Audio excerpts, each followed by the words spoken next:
ई classes के अंदर एक बार फिर मैं आपके साथ में हूँ। हम लोग गुप्त साम्राज्य का अध्ययन कर रहे थे। आज हम लोग गुप्त प्रशासन के बारे में अध्ययन करेंगे। हम देखते हैं कि विशाल गुप्त साम्राज्य के अंतर्गत यद्यपि उत्तरी भारत के अधिकांश हिस्सों पर गुप्त नरेशों का प्रत्यक्ष शासन स्थापित था, लेकिन अन्य क्षेत्रों में उसके शासन का स्वरूप बहुत कुछ जो मांडलिक या संघीय था, जहाँ उसके अधीनस्थ राजा अर्ध स्वतंत्र शासकों की तरह राज्य करते थे। तो ऐसे क्षेत्रों में गुप्तों का शासन प्रबंध पूरी तरह से प्रभावी नहीं रहा होगा, क्योंकि हम देखते हैं कि आर्यावर्त और जो मध्य भारत था वहाँ पर तो गुप्त शासकों का जो प्रत्यक्ष शासन था, लेकिन गणराज्य हैं या सीमांत राज्य हैं या दक्षिणापथ है, वहाँ पर है जो वो जो राज्य थे वो एक है जो अर्ध स्वतंत्र है जो शासकों की भांति व्यवहार करते थे। तो उनकी जो हो सकता है कि प्रशासन के जो नियम हैं वो कुछ इससे जो पृथक रहे हों। मौर्य राजाओं की भांति गुप्त राजाओं ने भी लोक कल्याण को प्रशासन का मूल उद्देश्य माना था, और इस शासन प्रणाली से चीनी यात्री फायान है वो बहुत प्रभावित हुआ था। तो आइए हम बिंदुवार गुप्त प्रशासन को देखते हैं। सबसे पहले हम केंद्रीय शासन को देखते हैं। जैसा कि अन्य राजतंत्रात्मक शासन होते हैं, उसी तरह से है ना जो गुप्त जो राजा होते थे वो भी है ना जो शासन के सर्वोच्च अधिकारी होते थे, और राज्य की जो अंतिम सत्ता है वो उसी के हाथ में होती थी। जो गुप्त शासक थे उन्होंने भारत के प्राचीन काल के शासकों के लिए प्रचलित उपाधि राजन का है ना जो त्याग करके महाराजाधिराज है, राजाधिराज है, परमेश्वर, विक्रमादित्य, परम भट्टारक, पराक्रमांग, ऐसी है जो बड़ी बड़ी उपाधियां हैं वो धारण की थी। ये उपाधियां हैं जो धारण करने का है जो प्रचलन है वो विदेशी शासक हैं, शक और कुषाण हैं, उनसे इन्होंने लिया था। यहाँ पे राजा की सहायता के लिए ना जो राजकार्य के अंदर सहायता करने के लिए मंत्री परिषद होती थी, लेकिन उनके कार्यों का विस्तृत विवरण है वो हमको नहीं मिलता है। लेकिन दो प्रमुख मंत्री हैं, उनकी जानकारी अभिलेखों से हमको प्राप्त होती है। पहला तो है संधि विग्रहक, जो कि युद्ध और संधि का मंत्री या फिर परराष्ट्र मंत्री, या उसको ना जो विदेश मंत्री भी कह सकते हैं। इसी तरह से न जो दूसरा एक और जो मंत्री है अक्षपटलाधिकृत, जो कि राजकीय कागज पत्रों से संबंधित मंत्री है जो था। यहाँ पर जो हम ऐसा है जो अनुमान लगाया जाता है कि प्रमुख मंत्रियों का पद है वो राजाओं के समान प्राय है जो पैतृक होता जा रहा था। इसके बाद में हम न जो प्रांतीय न जो शासन को देखते हैं। शासन की सुविधा के लिए न जो साम्राज्य है वो अनेक इकाइयों में बटा हुआ था, जिसमें सबसे बड़ी जो इकाई थी वो प्रांत थी, जिसको देश या भुक्ति कहते थे। यहाँ पर हम न जो सौराष्ट्र है, अवंती है, ऐरण है, तीर भुक्ति है, इसी तरह से जो पुंड्रवर्धन है वो गुप्त साम्राज्य के प्रमुख प्रांत हम जो देखते हैं। ये जो प्रांतीय न जो राज्य होते थे उसके जो शासक होते थे उसको भोगपति, गोप्ता या ऊपरी महाराज, और कहीं कहीं जो राजस्थानीय भी कहलाते थे, ये कहते थे उनको। प्रांत की जो एक और छोटी इकाई थी उसको विषय कहते थे, वो एक तरह से जो जिले के समान इकाई होती थी, और जो शासन की जो सबसे छोटी इकाई थी वो ग्राम होती थी। इसके बाद हमारे जो स्थानीय शासन को देखते हैं।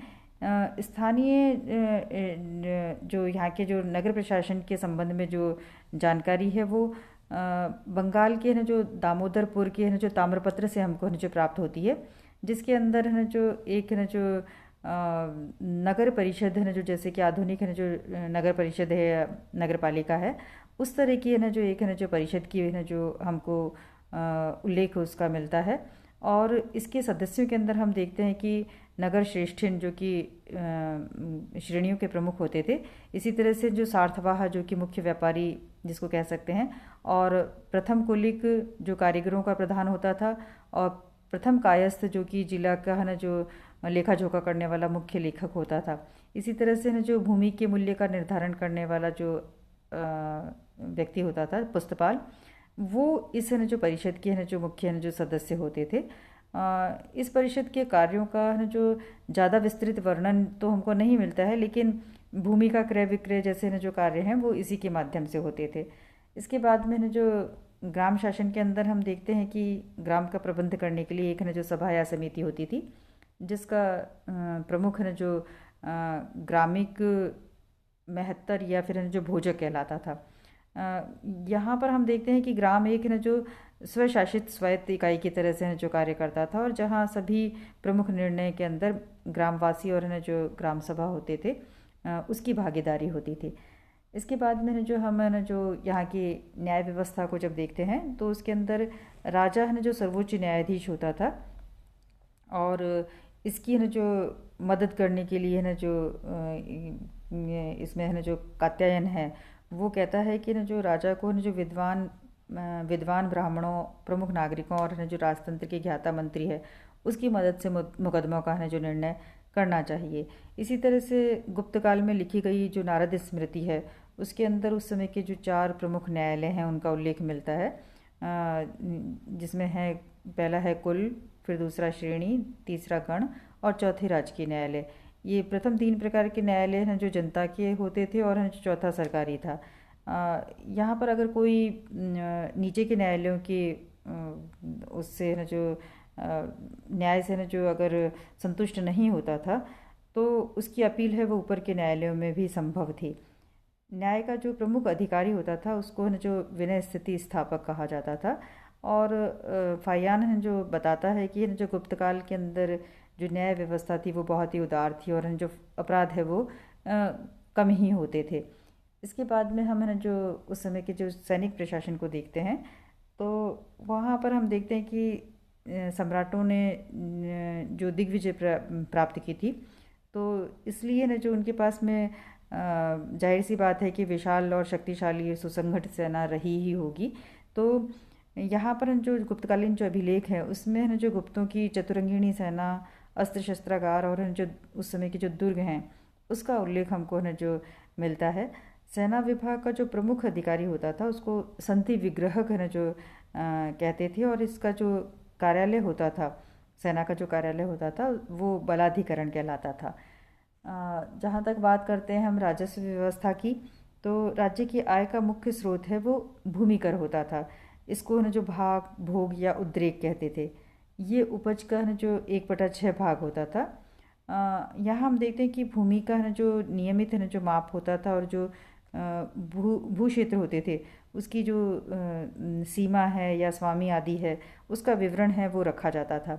इसी तरह से उपजाऊपन के आधार पर भूमि के कई प्रकार थे, जैसे कि न जो खेतीहर भूमि को जो नाल कहा जाता था। इसी तरह से परिति भूमि होती थी उसको खिल कहते थे, और बिना जोती हुई भूमि को अपृहत, और न जो जिससे सरकार को कोई भी आय नहीं होती थी ऐसी भी भूमि को जो अप्रदा कहा जाता था।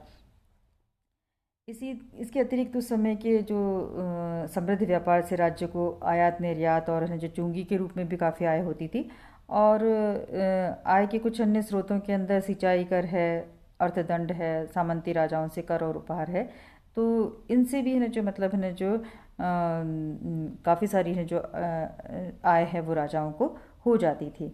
इसके बाद में हम जो देखते हैं उसके जन कल्याणकारी कार्यों को, जैसा कि हम देखते हैं कि गुप्त शासक हैं वो आदर्श शासक थे, और लोक कल्याण है उनका मूल उद्देश्य था।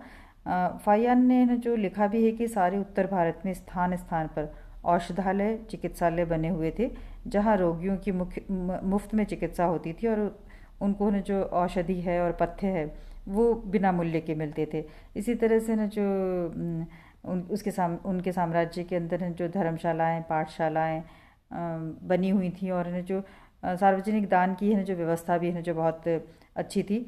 गुप्त काल के राजाओं ने जो देश में आवागमन के लिए है जो सुविधाओं के लिए जो सड़कें भी बनाई थी, और कृषकों की सिंचाई के लिए जो सिंचाई का न जो यथोचित प्रबंध किया था। उदाहरण के स्वरूप है जो हम देखते हैं कि स्कंदगुप्त के राज्यकाल में सौराष्ट्र में सुदर्शन झील है उसका पुनरुद्धार कराया गया था। तो अगर हम इतिहासकार विंसेंट स्मिथ के शब्दों में कहें तो प्राच्य शैली के अनुसार इससे अच्छा शासन है जो भारत के अंदर कभी हुआ ही नहीं। राजबली पांडे ने भी न जो कहा है कि मौर्यों के बाद विदेशी आक्रमणों के शांत होने पर गुप्तों ने एक निश्चित योजना के अनुसार आदर्श शासन व्यवस्था की स्थापना की, जिसमें प्रजा सुखी और समृद्ध थी। नमस्कार, धन्यवाद।